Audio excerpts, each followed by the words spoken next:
at Sundance earlier this year. He also got, I think, mentioned for Cannes, I believe, and also TIFF as well with Falling. And so he's going to be reteaming with Lisandro Alonso, the Argentinian filmmaker, for a film that's been in gestation for a little while. It's seen that Lisandro adheres to something that's far more art house than commercial work.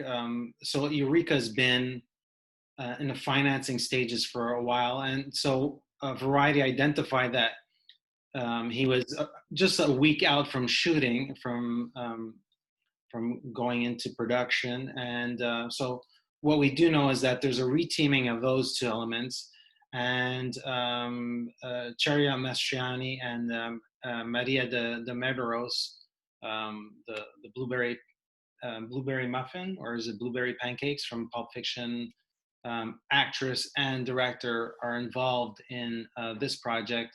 So yeah, before we start going into what that might mean, how do you feel about his painterly, lyrical, poetic worlds that he creates, and sort of like where this fits in his filmography, or in today's cinema, I guess? So yeah, this is a filmmaker whose work I have not dived into at all, to be honest with you. But we do know that he does favor, almost slow cinema kind of aesthetic. He really marches to the beat of his own drum, and he certainly doesn't follow traditional narrative in any sense. He sort of likes to be a bit more enigmatic, and have a lot of space for I guess the audience to sort of fill in those traditional gaps, I suppose. Mm-hmm. So, but this project certainly sounds at least his most ambitious yet. I mean, this is just to get into it a little bit.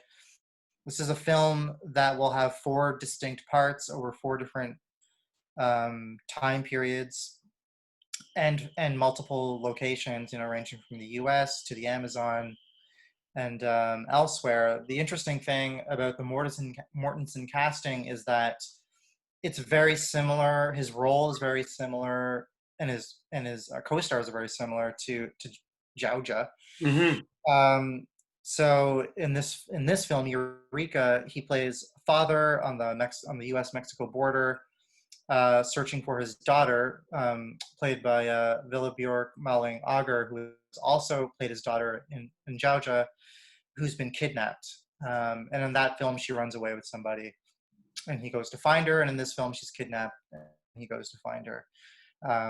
So that's an interesting element. It's apparently not a sequel, or not tied to this previous film at all, but he's certainly exploring those kind of dynamics again, I think.